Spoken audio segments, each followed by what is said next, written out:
Hi, my name is Teresa Moulton, and I'm the editor-in-chief of the Change Management Review. And I'm here with Edith Onderick-Harvey, one of our speakers for the Lead Change Conference coming up this November. Edith has been a wonderful speaker for us for many years, and we're very excited to have her. Her presentation is really intriguing, and it's called Making Change Irresistible: How to Create Resilient, Opportunistic Leaders Who Welcome Change. So without further ado, I'll turn it over to Edith to tell us a little bit about the presentation and what you'll be taking away from it. Absolutely. Thank you, Teresa. So thank you for introducing me. For just a little bit of background for people, I'm managing partner of NextBridge Consulting, and I've been a change practitioner myself for, it's hard to say this, over 30 years. And I also have written a couple of articles for Harvard Business Review about leading change. So this is a topic that's very near and dear to my heart, obviously. So when you talk about what's the presentation about, as I look at where we are with change and leadership right now, during the pandemic, I think leaders and organizations learned a lot about change. They stepped up at a time when they were facing this incredibly intense, really it was, crisis kind of change. It was highly disruptive, a really critical time where they had to go about doing this.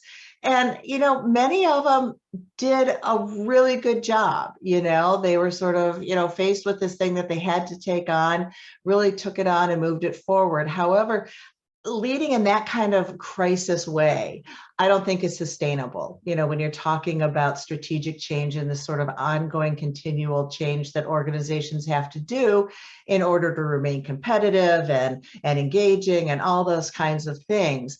And so when you think about this presentation, at its core, what it's really about is about working with exhausted leaders, because working at that kind of pace around change has exhausted them. They're working with exhausted teams, waiting for things to quote unquote go back to normal when change is going to continue, not like what we experienced, obviously, but it's going to continue. And so to help them lead and embrace change, it's going to allow them to get better results, to build resilience for themselves and their organizations, and really think about, change as a really strategic lever for the organization. And why is this important for, the people who are going to be watching this presentation? I think they're so well positioned to really influence leaders to be able to make this transition and to recognize the exhaustion that the leaders are feeling, that people are feeling, that probably they themselves are feeling, and to think about doing things differently, so that people can continue to, not dread change, but rather to really embrace it. At the same time, dealing with the fact that people are burnt out, that there's, mental health issues that people are working with. As I said, people kind of waiting for this, when does it all go back to normal again? Well, as we're all experiencing with hybrid models and things like that, normal looks really different even now, and will continue to do so in the future. So, we're going to be really interactive with the presentation. We're going to help people to work with their teams, work with their organization's leaders to help make change something that's welcomed rather than dreaded. They're going to walk away with some inclusion strategies, because I think inclusion is really at the heart of this when you talk about change and helping people to want to embrace it versus feeling completely exhausted by it. We'll talk about 3 ways and methods that they can do to help build resilience for themselves, for their teams, for the leaders that they're working with without burning out, and just hopefully have a really engaging, exciting time along the way. That sounds great. I'm looking forward to your presentation.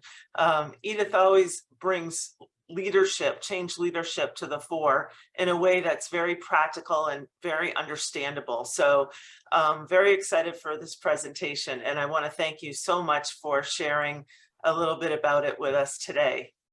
Thanks, Terry. Looking forward to it. Great. Me too.